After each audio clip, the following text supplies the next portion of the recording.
Morning, people. How's it going? So, this morning I had some weird, random thoughts. There's been ongoing discussion that I've been having with people, and they've gone to the extreme. Um, it has to do with climate change. Why I say climate change is because we have climate that we live in. It's not just natural climate, but when people talk about climate, it's the, like, say, the political climate or the climate or the environment in which we are. And change, like the literal common usage of climate change before it all got politicized, was that, changes in the climate. Things like, seasons, weather, things, basically things that are out of our control. And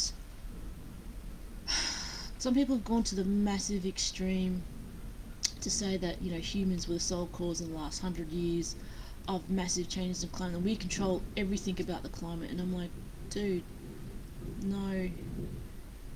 Some have been saying that, um, every scientist in any field of science agrees. I'm like, no, because I actually happen to know a few scientists, and they don't agree.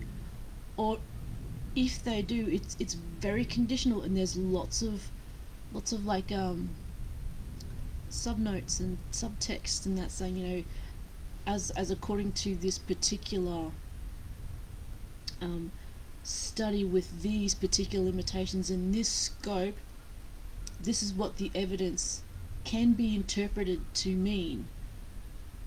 Not, that's the problem with quoting science and statistics, and when people dilute it down, without putting little footnotes and everything in there, is that people are very easy to trick. I mean, I think there's a book called Lies, Damn Lies and Statistics. I think people should read. It's pretty interesting stuff. Um, but that got me on to thinking about seeing like natural versus unnatural, because I had wondered that these people saying blanket statements like carbon is bad. I'm like, what do you mean carbon is bad? You're saying all carbon is bad? He goes, yes, all carbon is bad. I said, well, so, okay, are you married yet? Do you have a ring? Does it have a diamond in it? Do you have a computer? Obviously you have a computer or some electronic device. Can you guarantee me that everything that you have that powers it, and the computer parts and everything, are not coming from carbon based stuff, like, electricity? Do you have, are you one of those people that have a bamboo phone protector because it's greener and stuff like that? And goes, well, that's, bamboo's made out of carbon, plants are made out of, people are made out of carbon. So I went to that extreme, and then went to the whole, I wonder, the whole natural versus unnatural, and if people are these days so unreasonable as to not be able to see compromises, one with their lifestyle, and two with, well, basically I guess it's their lifestyle, because you're willing to compromise areas of your lifestyle to downgrade it, as it were, in order to make the longevity of your lifestyle last. I mean, when you think about it, if people are unwilling to compromise their own lifestyle, what right do they have to actually, comment on other people's lifestyles? I mean, really. Um, but then I got thinking of, like, is this a function of society? Is this coming from any particular point in time in history, like unintended consequences? Which had me on a weird segue to go to, okay, so natural versus unnatural. I wonder if all these people from a certain period of time, like say kids of baby boomers or baby boomers, how they were raised, what their thoughts are, what kind of, social cultural revolutions were happening at the time. And I did wonder if there was an interesting correlation or causation, because correlation doesn't necessarily mean causation, with things like natural versus unnatural, such as people talk about natural breastfeeding versus formula. Big debate on that. And there was some studies on natural births and cesareans and stuff like that. And I was like, yeah, I remember there was a time when it was the whole "are we too posh to push" kind of thing with regards to women. Like, is it just the women that want to have cesarean sections, or is it the convenience of the obstetrician?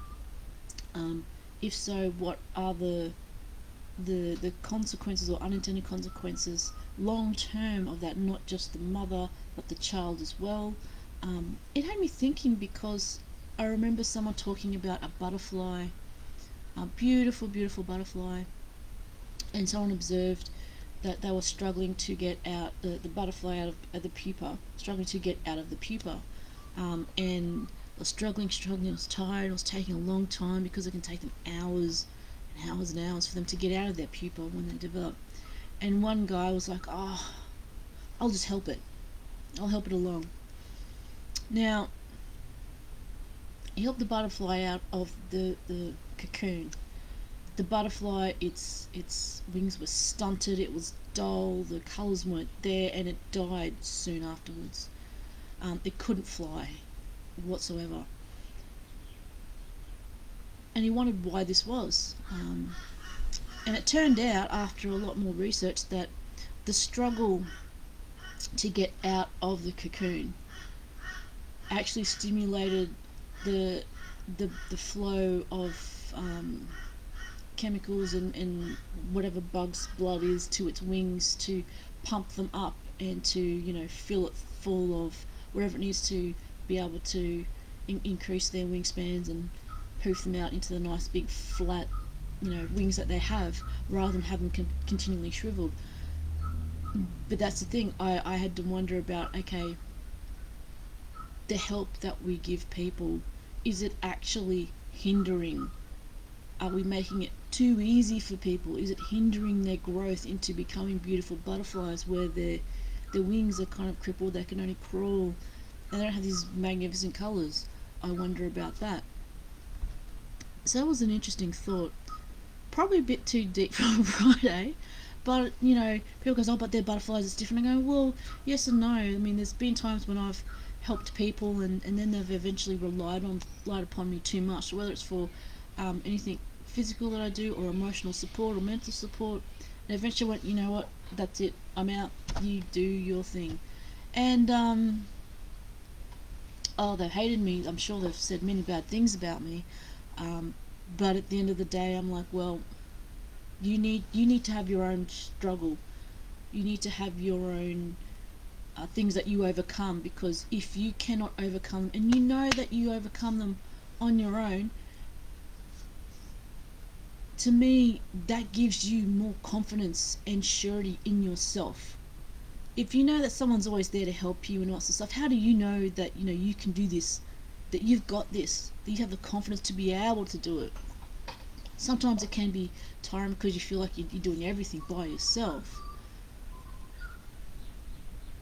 That's another issue.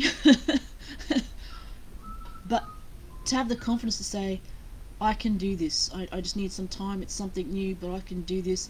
I'm struggling, but I know I can get through it. I just need to find a way to get through it. I mean, people are there. People will be there to help you. I mean, look around. People will help you. But to know and have the confidence in yourself that you can do it, it's. I don't think it's anything anyone can give you, other than just to let you fail and succeed on your own at certain times. Not deliberately sabotaging, but people be there to help you and say, "Are you aware of this? Are you aware of that?" And making that I've given you all the information, all the support that you need. Ultimately, it's your decision, and you are going to have to wear the consequences and know how to navigate through that failure. Because I call it failure because I don't believe it's failing if you've learnt something. If you've learnt something, you go, okay, that's where I went wrong, I'll adjust my course and apply it. To me, that's not failure. To me, Yeah, you failed at a particular thing, but overall you have not failed in learning and developing yourself. Okay, it's a bit of a, I'm not redefining stuff, but to me, failure is not succeeding in something. But then the other point is, it's not success if you plan not to fail. You succeeded in what you've achieved, maybe not in the way you've wanted it.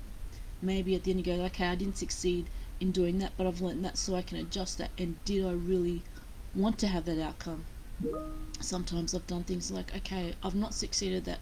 Did I really want that outcome? Now that I look at it and the consequences and blah blah blah, I don't think I'll continue with that outcome. I'll change here and I will succeed in that way.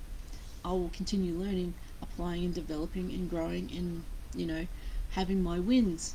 So anyway, just random thoughts in my brain. I know, very weird that everything goes from this thing to that thing.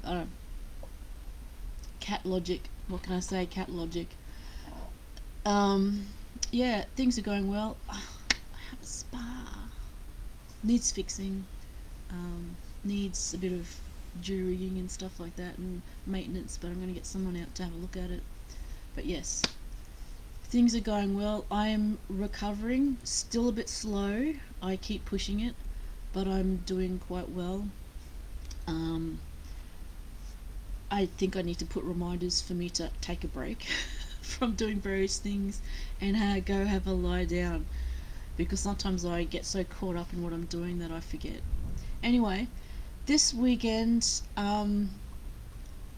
weird contemplations. Have a weird contemplation today, a complete segue from whatever else it is, and just follow it down the rabbit hole and see where it goes.